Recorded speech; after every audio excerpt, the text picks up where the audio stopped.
Olá, gente, tudo bem? Então vamos agora ver como fazer classificação, modelos na aprendizagem de classificação, utilizando validação cruzada, ok? A partir do pacote Caret. Então, como a gente já fez em outros vídeos, a gente começa carregando os pacotes aí na linha 2. Lembrando que eu uso aqui a sintaxe do Pacman, né, usando a função payload, porque se o pacote não estiver instalado, ele instala. A gente vai usar novamente a base de dados do Enem, Enem por escola. A gente vai começar aqui criando as dummies. Então a gente vai usar a função ACM-disjunctive para conseguir transformar a variável tipo, que ela é um fator, em dummies. Quando a gente faz isso, os nomes eles ficam um pouco bagunçados, né?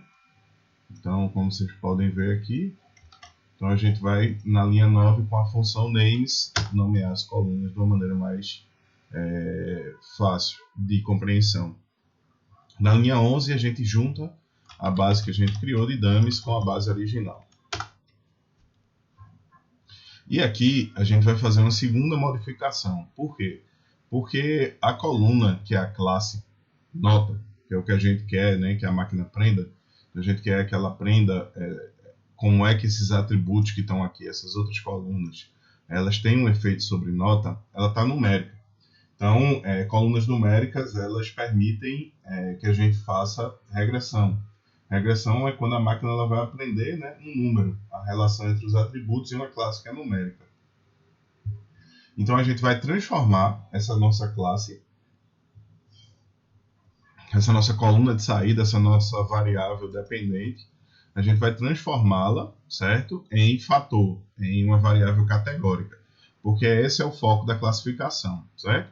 É ensinar a máquina, né, a ler os efeitos dos atributos sobre uma variável que é categórica, tá? Que é um fator. Então a gente vai usar a função discretize, tá? Do pacote arules. A gente vai discretizar o quê? A nota. Então Enem 2019, né? Cifrão nota. O método a gente vai usar frequência. Esse método é o seguinte, ele vai manter o mesmo número de casos no número de fatores que a gente criar. A gente vai usar aqui frequência por causa do resto da atividade, tá? Mas existem outros métodos que vocês podem olhar depois para estar discretizando aí os dados de vocês. A gente vai usar duas quebras, tá? Então a gente vai colocar nota baixa e nota alta, certo? Lembrando que o método frequência é justamente para garantir que vai ter mais ou menos aí 50% em cada um dos dois casos, beleza? Então, fazendo isso, vamos olhar aqui, ó, a gente verifica que a nota ela foi transformada do número para uma categoria, um fator, certo? Como a gente usou frequência, 50-50. Agora nós vamos partir os dados, né, que se você já viu aí a aula de regressão, você sabe o que significa. Então a gente vai partir os dados 70-30 para criar uma base de treino e uma base de teste, certo? Então para isso a gente vai usar essa função create data partition com uma porcentagem de 70%, certo? Então 70% vai ficar na base de treino e 30% vai ficar na base de teste. O que é a base de treino? É a experiência, é o que a gente vai usar para ensinar a máquina. Então aqui embaixo criamos a base treino Enem, usando aí a sintaxe de colchete do R, né? Lembrando que a gente pode usar colchete aí para aplicar filtros, né? Divisões, partições de uma base de dados. O que fica antes da vírgula é linha, o que fica depois da vírgula é coluna. Então esse partição Enem, ele nada mais é do que um sorteio, né? Um sample, uma amostragem. E aí a gente vai criar, a partir dessa amostragem, né, de 70%, a gente vai criar a base de treino na linha 18. E aí, na linha 19, para garantir que nenhum dado de treino entre no teste, a gente vai usar o menos, ok? Agora a gente vai, na linha 23, criar o nosso controle de treino para aplicar a validação cruzada. Para quem não está lembrado, a validação cruzada é uma forma da gente garantir que já no treino, reduzir já no momento de treino a possibilidade de viés do nosso modelo, certo? Então, o que é que acontece quando a gente cria uma validação cruzada? A gente faz com que a máquina, mesmo quando ela está ainda treinando, quando ela ainda está aprendendo, ela separe uma parte dos dados para teste. Então, é como se a gente fizesse um pré-teste, um simulado, certo?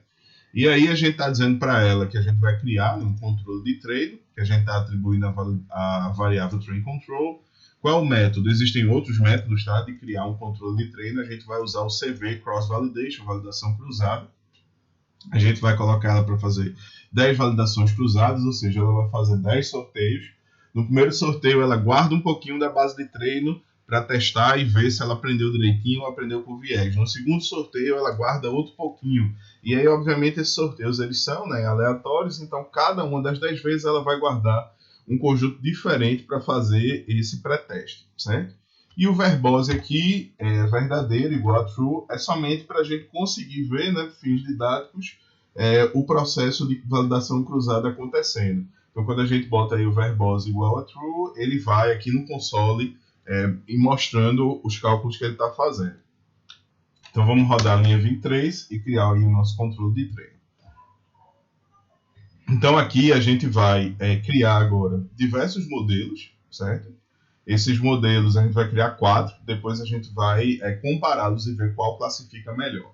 O primeiro modelo que a gente vai criar é a máquina de vetor de suporte. Então, a máquina de vetor de suporte é estimativa aí, né, pela máquina, pelo algoritmo que a gente está usando, né, é a estimativa de planos, né, de vetores que eles vão separar os dados. Então, vão separar os dados de nota baixa dos dados de nota alta.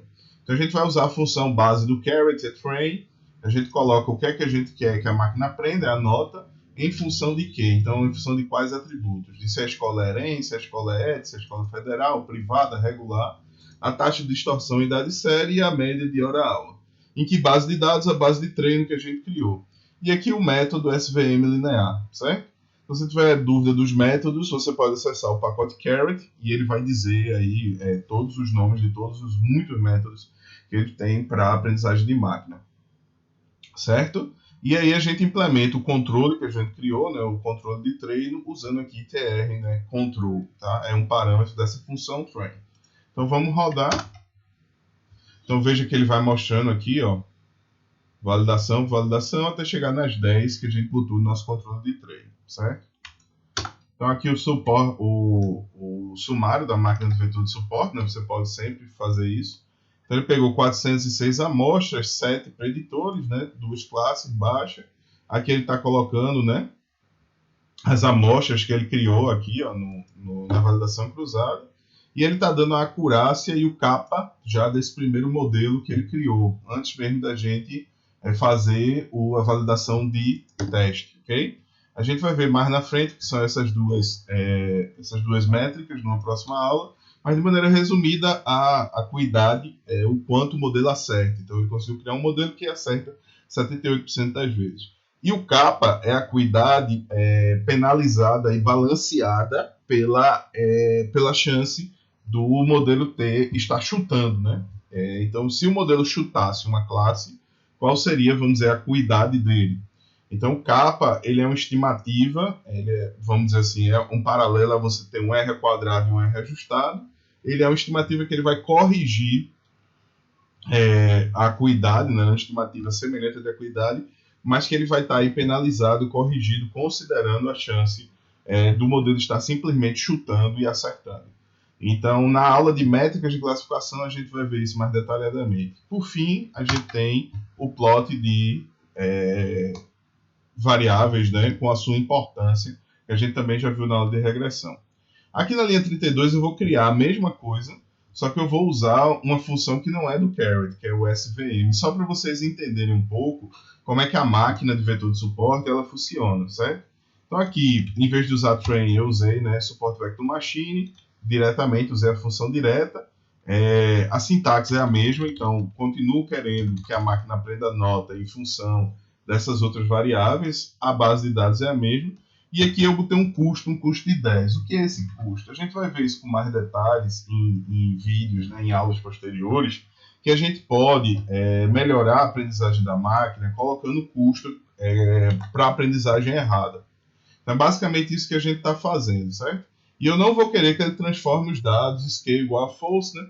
Eu vou querer que ele transforme os dados antes de calcular a máquina. Então, ele está criando uma aprendizagem, é semelhante a essa primeira, apenas para vocês verem um detalhamento maior, né, que a aprendizagem ela permite, né? Então, isso daqui são parâmetros, e uma das formas de melhorar um modelo é justamente ajustar esses parâmetros aqui. Então, aqui está a nossa maquinazinha, como vocês estão vendo, e é uma coisa interessante que é permitida por essa fórmula aqui, né? Que no train a gente tem uma dificuldade maior, é plotar a máquina.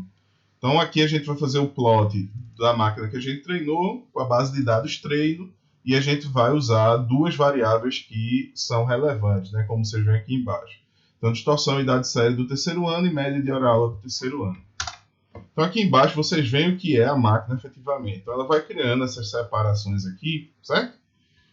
Nas quais ela entende se um dado, o dado que está aqui, ele tende a ser alto, né? Uma nota alta ou uma nota baixa.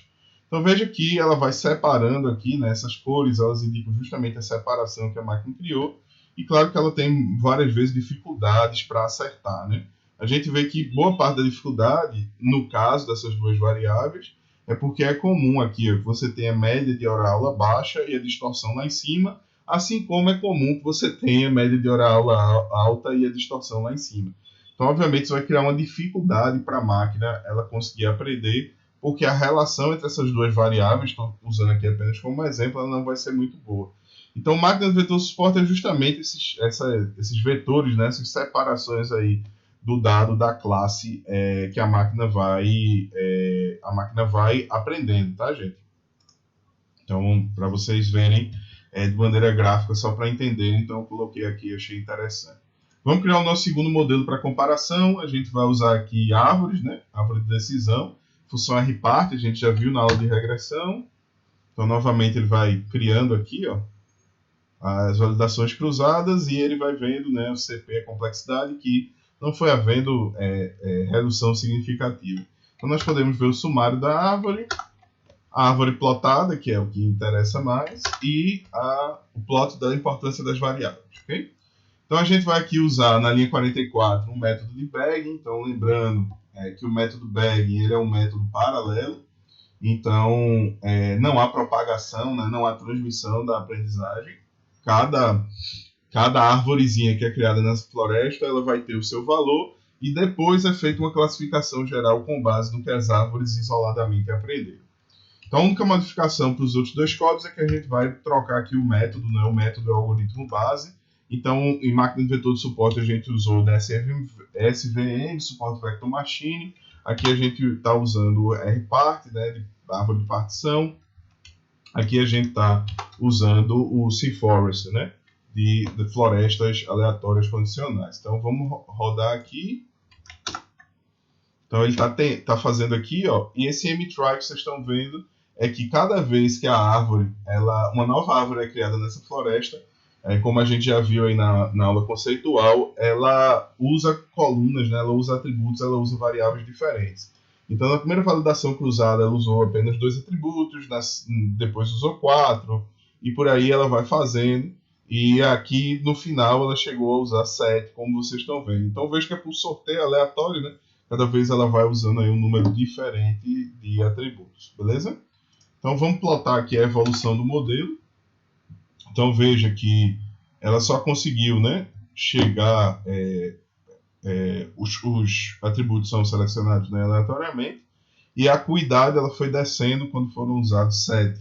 Então a maior acuidade foi aqui em cima, usando um número menor até de atributos. Isso pode acontecer, não tem problema nenhum. E aqui a gente tem um plot da importância das variáveis. Então, uma coisa legal de usar o caret, e a gente está priorizando, né, pela natureza da nossa disciplina, a gente está sempre priorizando modelos que têm um mínimo de interpretabilidade. Então, a interpretabilidade mínima para você passar entre o tomador de decisão, um diretor, um gerente, um cliente, seu orientador, a sociedade, o que for, é saber a importância das variáveis, ou seja, como é que as variáveis elas influenciaram no modelo, beleza? Agora a gente vai usar na linha 50 o método boosting, lembrando que o método boosting, ao contrário do Bagging, ele é progressivo.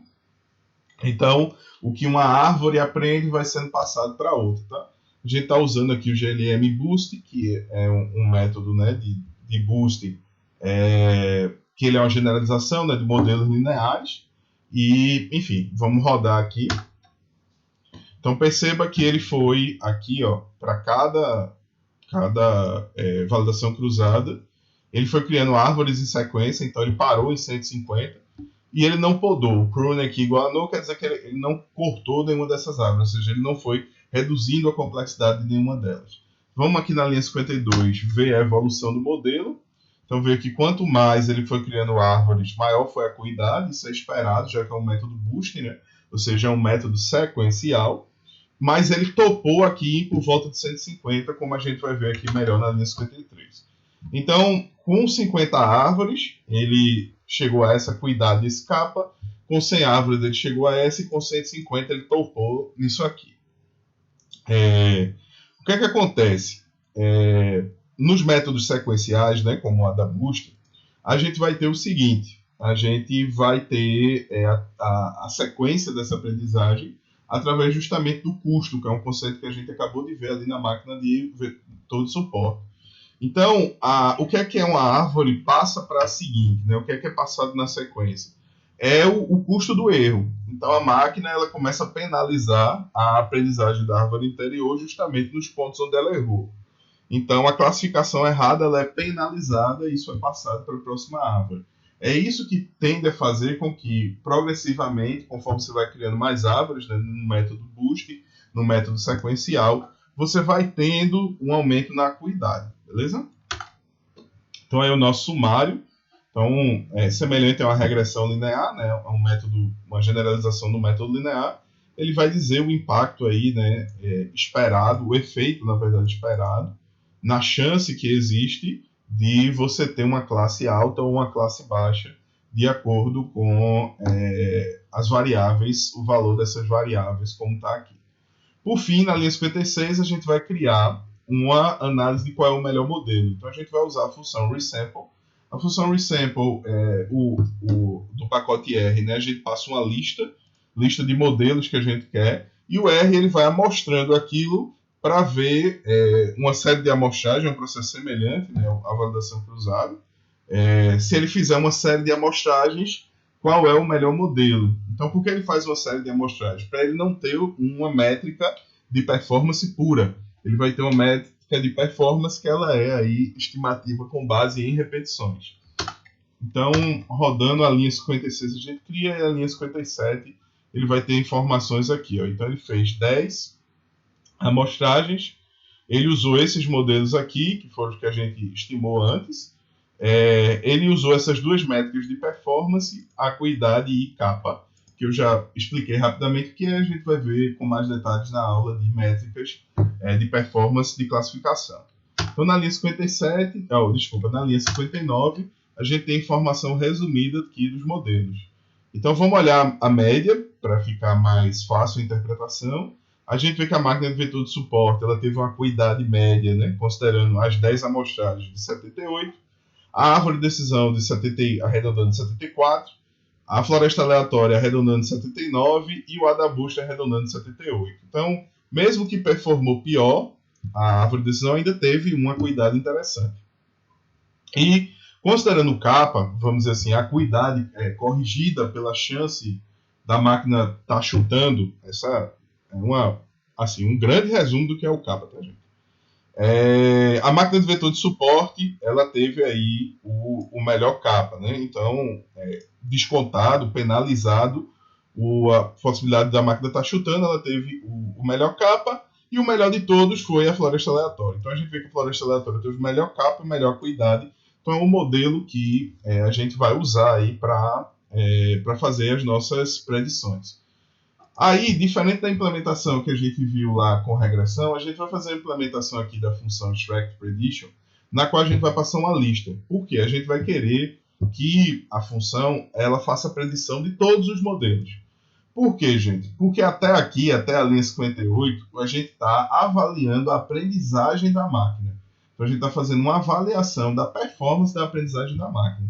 A gente ainda não está testando essa aprendizagem. O que quer dizer avaliar a performance da aprendizagem da máquina? Quer dizer que tudo que a gente fez até aí foi uma avaliação com base na experiência, né? Que a gente chama também de dados de treino. Então, os dados de teste, ou seja, o dado novo, ele ainda não foi passado para a máquina. Ele está sendo passado aqui na linha 61. Então, vocês podem perceber que na linha 61 a base muda e deixa de ser a base de treino que vinha sendo usada e passa a ser a base de teste. Então, a sintaxe dessa função, você pode colocar a lista aqui de modelos que você quer testar. Aí você bota quais são os atributos, né? O conceito de atributo, né? Ele é semelhante ao conceito de variável independente, né? No estatística mais tradicional. Então, é o teste Enem com a linha 8, quer dizer, a coluna 8 e as colunas 12 a 17. Se a gente abrir aqui, a gente vai ver que a 8 é a TDI, e de 12 a 17 estão média de hora-aula e o tipo, a dummy que a gente criou das variáveis. E qual é o Y, né? O que é que ele está tentando aí aprender? É justamente a nota. A diferença é que a gente vai usar novamente a base de teste, tá? Então, a criar isso, ele está fazendo a predição aí, todos os modelos, por isso demora. A gente pode, da maneira mais simples, ver o plot do observado versus o predito. Então, aqui embaixo, vocês podem ver que a máquina de vetor de suporte, que ela tinha até uma boa aprendizagem, considerando apenas a base de treino, né, a experiência, ela já teve um resultado não tão bom aqui. Ó. Vê que a acuidade dela com o modelo, os dados de teste desceu muito em relação aos dados de treino. A acuidade dela em dados de treino estava aqui em cima, deu uma descida boa. A floresta teve uma aprendizagem também diferente. Aí a gente vê aqui, ó, o AdaBoost ele teve uma mais próxima, e a que teve uma aprendizagem, no final das contas, mais eficaz foi a floresta aleatória. Né? Então, por que esse parte é importante? Porque nem sempre um algoritmo que treina bem, ele vai bem no teste. Então, aqui, o melhor algoritmo, no final das contas, para a gente usar, seria realmente a floresta aleatória, porque ela teve uma boa performance de treino, a melhor, e ela teve uma boa performance de teste, principalmente comparando as diferentes opções que a gente tinha. Tá? Então, por isso que o momento do teste ele é interessante, porque às vezes um algoritmo que treina bem, quando você testa, o que é o teste novamente? É dar dados novos. Ele não performa bem. Ok, gente, então é isso. Qualquer dúvida, qualquer comentário, posta aí no vídeo, no YouTube, ou se você estiver fazendo o curso com a gente, posta lá no Classroom. Até mais.